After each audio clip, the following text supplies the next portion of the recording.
जब ये भयानक पोस्टमार्टम रिपोर्ट डॉक्टरों के सामने आई तो डॉक्टरों का गुस्सा बर्दाश्त से बाहर हो गया और फिर देखते ही देखते पूरे आरजीकर कॉलेज के डॉक्टरों ने हड़ताल कर दी। उन सब ने काम करना बंद कर दिया। उन सभी जूनियर डॉक्टरों का कहना था कि अगर सरकारी हॉस्पिटल में भी वो लोग सुरक्षित नहीं है तो फिर कहां सुरक्षित रहेंगे। इसके बाद धरना प्रदर्शन शुरू हो गया और फिर पुलिस के ऊपर भी दबाव बनाया जाने लगा था। हालांकि शुरुआत में तो कोलकाता पुलिस ने भी इस केस को यूं ही अनदेखा करने की कोशिश की, लेकिन जब पता चला कि लोग बहुत ज्यादा गुस्से में हैं, तो अचानक मामले को हाथ से निकलता देखकर कोलकाता पुलिस को तुरंत एक स्पेशल टीम गठित करनी पड़ी। इसके बाद इस केस की जांच शुरू की गई। ये मामला चीफ मिनिस्टर तक भी गया, साथ ही पॉलिटिक्स भी शुरू हो गई। और जब पुलिस ने अपनी जांच शुरू की तो फिर धीरे धीरे इस दरिंदगी और कत्ल की कहानी सामने आई। पुलिस ने सबसे पहले उस सेमिनार हॉल से जांच शुरू की थी जहां पर उस ट्रेनी डॉक्टर की लाश मिली थी, क्योंकि उस सेमिनार हॉल के अंदर कोई सीसीटीवी कैमरा नहीं था, जिस कारण ये पता नहीं चल पा रहा था कि उस रात सेमिनार के अंदर क्या हुआ था। इसके बाद कोलकाता पुलिस ने पता लगाना शुरू किया कि उस रात जूनियर डॉक्टर कब कहां थी, किस इमरजेंसी वार्ड में उसने ड्यूटी की थी। साथ ही नाइट ड्यूटी में जो उस जूनियर डॉक्टर के दोस्त थे उन सभी चश्मदीदों से भी पूछताछ की गई। पूछताछ में पता चला कि डॉक्टर मोमिता ने आखिरी बार अपने उन्हीं 3-4 दोस्तों के साथ खाना खाया था। इसके बाद उन दोस्तों से भी पूछताछ की गई और इस सारी पूछताछ के बाद पुलिस ने अनुमान लगाया कि करीब 3 बजे के आसपास खाना खाकर वो lady junior doctor seminar hall में आराम करने के लिए गई थी।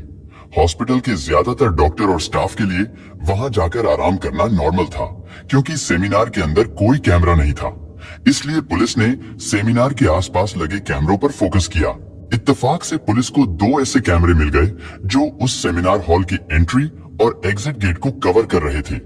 इसके बाद पुलिस ने चश्मदीदों के बताए गए समय के अनुसार, यानी रात 3 बजे से लेकर ट्रेनी डॉक्टर की लाश मिलने के समय यानी 8 बजे तक के सभी सीसीटीवी कैमरा को खंगालना शुरू किया तो बहुत सारे लोग उस सेमिनार हॉल की तरफ जाते हुए दिखाई दिए। उनमें कई नर्स भी थी, कई जूनियर डॉक्टर थे, इसके अलावा कुछ और स्टाफ के लोग भी थे। इसलिए पुलिस के सामने चुनौती ये थी कि अब उनमें से किस पर शक किया जाए। काफी सोच विचार के बाद पुलिस ने इसका हल ये निकाला कि उस समय सीसीटीवी में सेमिनार हॉल के सामने से जो लोग नॉर्मल कपड़ों में गुजरते हुए दिखाई दे रहे थे, पुलिस ने उन सभी को अच्छे से चेक करना शुरू किया और साथ ही हॉस्पिटल स्टाफ के जो हेड हैं उन सबको बुलाकर सीसीटीवी दिखाना शुरू किया और उनसे कहा गया कि आप आइडेंटिफाई कीजिए इन लोगों में से कौन क्या है। हर एक को देखने पर पता चला कि उनमें सारे हॉस्पिटल के स्टाफ ही हैं, सिवाय एक व्यक्ति के। पुलिस ने जब उस व्यक्ति के बारे में पूछा कि ये कौन है, तो पता चला कि वो स्टाफ नहीं है, बल्कि वो तो एक सिविल वॉलेंटियर यानी एक सामाजिक कार्यकर्ता के रूप में उस हॉस्पिटल में आता जाता रहता है। उसका काम लोगों की मदद करना, उनको हॉस्पिटल में भर्ती करवाना था। साथ ही वो व्यक्ति कोलकाता पुलिस के लिए भी काम किया करता था। कोलकाता पुलिस को कुछ इन्फॉर्मेशन देना या फिर उनके कुछ छोटे मोटे काम करना। उसके बारे में पूछने पर पता चला कि उसका नाम संजय रॉय है। हॉस्पिटल स्टाफ से पूछा गया कि संजय रॉय उस रात यहाँ हॉस्पिटल में क्या कर रहा था। हॉस्पिटल के स्टाफ ने बताया कि संजय रॉय अक्सर रात को यहाँ आता रहता है। कई मरीज जिनको वो भर्ती करा कर जाता है, उनको देखने के लिए, उनका हाल चाल पूछने के लिए वो अक्सर यहाँ आता है। अभी वो लोग इस बारे में बात कर ही रहे थे कि तभी अचानक एक पुलिस ऑफिसर की नजर संजय रॉय के गले पर पड़ी। दरअसल जब घटना स्थल की जांच की गई थी तो उस समय मौकाए वारदात से जूनियर डॉक्टर की लाश के पास से पुलिस को उसका लैपटॉप और मोबाइल फोन के अलावा उस जगह पर एक नेक बैंक ब्लूटूथ मिला था, जो कि मोबाइल के ब्लूटूथ डिवाइस से कनेक्ट होता है। पहले तो पुलिस को लगा कि शायद ये जूनियर डॉक्टर का ही है, क्योंकि उसका मोबाइल भी वहीं पर पड़ा था। लेकिन जब उसको ब्लूटूथ से कनेक्ट करने की कोशिश की गई तो वो जूनियर डॉक्टर के फोन से कनेक्ट नहीं हुआ। हालांकि उस दौरान भी पुलिस ने बहुत सारे लोगों के फोन से उस नेक बैंक ब्लूटूथ को कनेक्ट करने की कोशिश की थी, लेकिन उस समय वो किसी भी फोन से कनेक्ट नहीं हुआ था। लेकिन अब सीसीटीवी फुटेज में अचानक पुलिस की नजर संजय रॉय पर पड़ गई थी, जो करीब 3:20 के आसपास सेमिनार हॉल की तरफ जाता हुआ दिखाई दे रहा था और उसके चलने से लग रहा था कि वो लड़खड़ा रहा है। शायद वो नशे में था।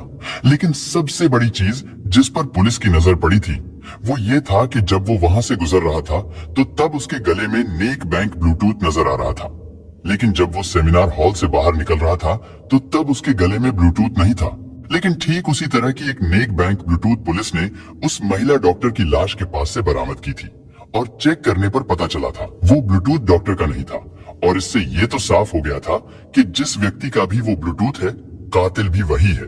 इसके बाद सीसीटीवी कैमरा के आधार पर जितने भी लोगों को चिन्हित किया गया था, पुलिस ने उन सब के फोन को उस ब्लूटूथ से कनेक्ट करने की कोशिश की, लेकिन फिर भी कोई सफलता नहीं मिली।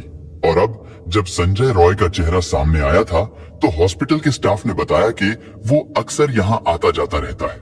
इसके बाद कोलकाता पुलिस तुरंत संजय रॉय को अरेस्ट कर लेती है।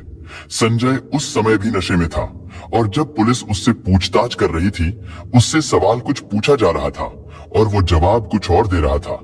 लेकिन पुलिस को जो ब्लूटूथ घटनास्थल से मिला था, एक पुलिस वाला उस ब्लूटूथ को संजय के मोबाइल से कनेक्ट करने की कोशिश करता है तो वो ब्लूटूथ संजय के मोबाइल फोन से तुरंत कनेक्ट हो जाता है।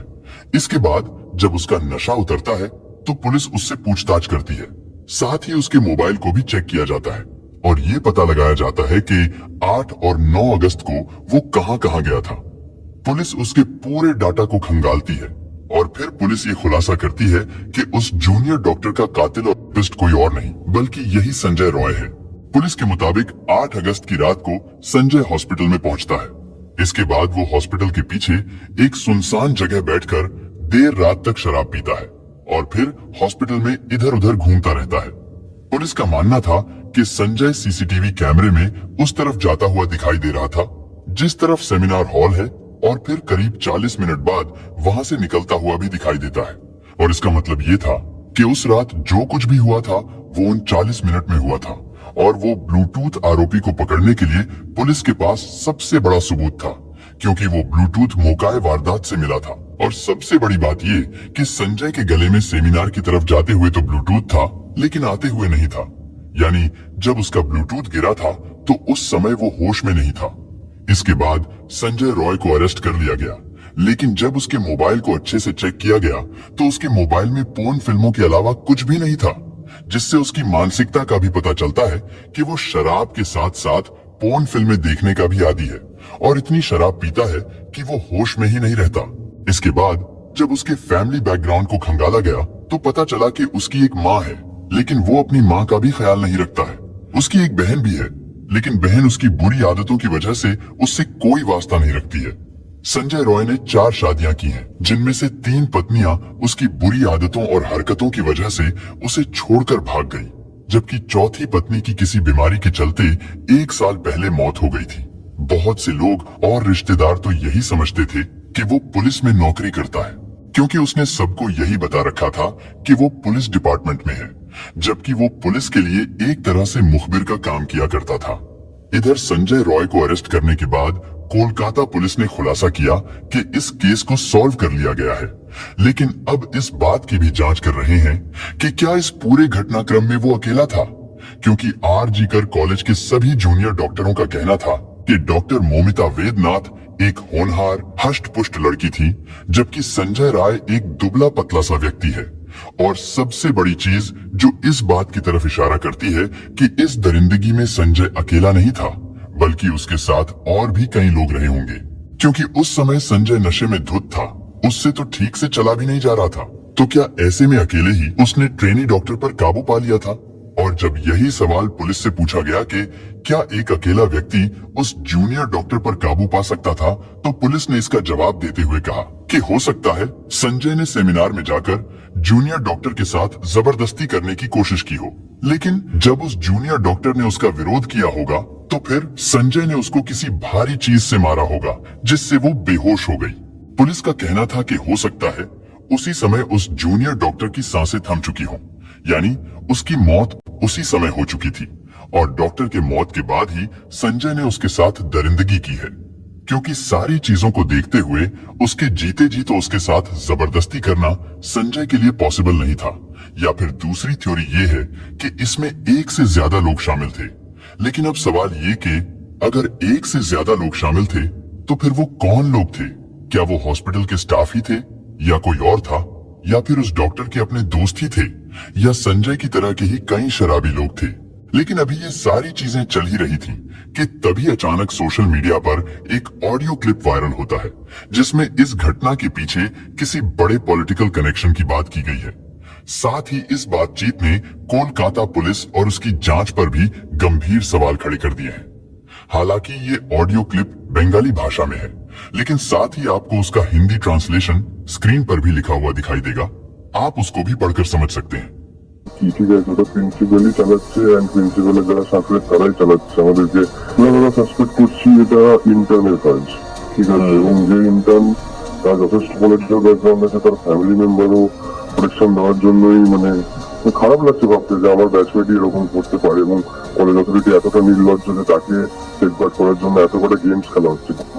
हालांकि 8 और 9 अगस्त की दरमियानी रात को कोलकाता के सरकारी हॉस्पिटल में महिला ट्रेनी डॉक्टर के साथ हुई इस हैवानियत के आरोपी को पुलिस ने चुस्ती फुर्ती दिखाते हुए मात्र 24 घंटों के अंदर अरेस्ट भी कर लिया था। लेकिन अब सवाल ये, आखिर आरोपी के पकड़े जाने के बाद भी सभी ट्रेनी डॉक्टर इंसाफ की मांग पर क्यों डटे हुए हैं? क्यों आरोपी के पकड़े जाने के बाद भी डॉक्टरों का गुस्सा शांत नहीं हो रहा है? और क्यों आरोपी के पकड़े जाने के बाद भी सीबीआई जांच की मांग की जा रही है? और क्यों पश्चिम बंगाल की सीएम ममता बनर्जी को अपनी ही पुलिस को डेडलाइन देनी पड़ी है? इतना ही नहीं, इसके बाद टीएमसी के नेता कुणाल घोष ने भी अपने सोशल मीडिया प्लेटफॉर्म से एक और ऑडियो क्लिप जारी करके सनसनी मचा दी है। ऑडियो क्लिप को जारी करते हुए कुणाल घोष ने लिखा है कि ये फोन कॉल भी जांच के दायरे में आनी चाहिए, क्योंकि इस ऑडियो क्लिप में 2 लोगों की बातचीत है और इस पूरी कॉन्वर्सेशन में ट्रेनी महिला डॉक्टर की जांच पर बेहद ही गंभीर आरोप और सवाल खड़े किए गए हैं। कुणाल घोष की तरफ से जारी की गई इस ऑडियो क्लिप में दूसरे व्यक्ति ने पूरे मामले में किसी रसूखदार इंटर्न डॉक्टर के होने की बात की है, और वो व्यक्ति आरोपी को बचाने के लिए किसी बड़ी साजिश की तरफ भी इशारा कर रहा है। कुणाल घोष ने इस ऑडियो क्लिप को जांच में शामिल करने की मांग की है। সাসপেক্ট করছিস তোর আইডি করার ছেলেটা? আমরা যারা সাসপেক্ট করছি এটা ইন্টার্নের কাজ, ঠিক আছে, এবং যে ইন্টার্ন তার যথেষ্ট পলিটিক্যাল ব্যাকগ্রাউন্ড আছে, তার ফ্যামিলি মেম্বারও যথেষ্ট উচ্চ পদস্থ, ঠিক আছে, নাম নিতে পারবো না কারণ আমারই সমস্যা হয়ে যাবে, বাট না, নাম নিতে হবে না, একদম নাম নিতে হবে না। না দাদা সেটাই, এবং তাকে প্রোটেকশন দেওয়ার জন্যই খারাপ লাগছে ভাবতে যে আমার ব্যাচমেটই এরকম করতে পারে, এবং কলেজ অথরিটি এতটা নির্লজ্জ যে তাকে সেফগার্ড করার জন্য এত কটা গেমস খেলা হচ্ছে। গোটা মুভমেন্ট আমাদের কলেজ অথরিটি রান করছে, হচ্ছে না। জেনারেল বডি মিটিং ডিলে করা হচ্ছে, সেখানে প্রিন্সিপাল ইটসেলফ এসে বলছে যে কেন ঘুমাবে রাতের বেলা, সেমিনার রুম থেকে ঘুমানোর জায়গা, যেখানে সিসিটিভি ফুটেজ লোপাট হয়ে যাচ্ছে, যেখানে পুলিশ ফার্স্ট স্টেটমেন্ট দিচ্ছে না একদম সুসাইড, যেখানে তোমার কাউন্সিল কমিটি যেটা হয়েছে সেখানে সাইকিয়াট্রি এইচওডি কে রাখা হয়েছে জাস্ট টু প্রুভ দ্যাট দিদি ওয়াজ এ সাইকিক পেশেন্ট। আমার নিজের পার্সোনাল কনভারসেশন হয়েছে দিদির সাথে অনেকবার, দিদি ওয়াজ অ্যাবসলিউটলি নর্মাল।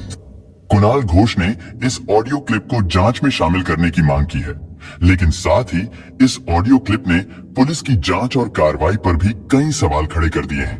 और यही वजह है कि अपनी साथी डॉक्टर के साथ हुई इस दरिंदगी को लेकर आज कोलकाता सहित पूरे देश के भावी डॉक्टर्स सड़कों पर उतर आए हैं।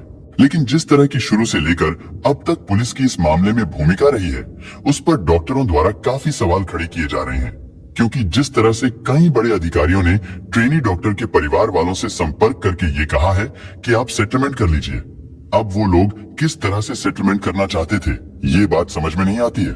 खैर, इसके बाद जूनियर डॉक्टर के परिवार वालों ने सीबीआई जांच की मांग को लेकर हाई कोर्ट में याचिका दायर की। इसके बाद ये मामला हाई कोर्ट में पहुंचता है। हाई कोर्ट ने भी इस मामले को बड़ी ही गंभीरता से लिया, क्योंकि अब पुलिस पर हाई कोर्ट को भी भरोसा नहीं है और ना ही ट्रेनी डॉक्टर के परिवार वालों को भरोसा है, और कहीं ना कहीं पूरे देश को भी पुलिस पर भरोसा नहीं है। इसलिए कोलकाता पुलिस ने कल सुबह यानी 14 अगस्त को ही ये केस सीबीआई को सौंप दिया था। यानी अब इस केस में आगे की जांच सीबीआई कर रही है। वहीं बात अगर सीबीआई की करें तो सीबीआई ने भी इससे पहले बहुत सारे मामलों में जांच पड़ताल की है, लेकिन सीबीआई द्वारा भी किसी मामले का इतनी आसानी और इतनी जल्दी से खुलासा नहीं हो पाता। खैर, अभी ये मामला चल रहा है, लेकिन अब सवाल ये है कि क्या सीबीआई इस मामले की जांच इतनी जल्दी कर पाएगी या नहीं कर पाएगी, या फिर ये मामला यूं ही सुशांत सिंह राजपूत केस की तरह ठंडे बस्ते में डाल दिया जाएगा। दोस्तों, इस घटना को सुनाने का उद्देश्य किसी का दिल दुखाना नहीं है, किसी को परेशान करना नहीं, बल्कि आपको जागरूक करना है, आपको सचेत करना है। दोस्तों, इस पूरी घटना के बारे में आपकी क्या राय है, कमेंट बॉक्स में जरूर बताएं। और अगर हमारी मेहनत पसंद आई हो तो इस वीडियो को लाइक करते हुए शेयर भी करें। अगर आपने अब तक चैनल को सब्सक्राइब नहीं किया है तो हमारे चैनल को सब्सक्राइब कर लीजिए। धन्यवाद।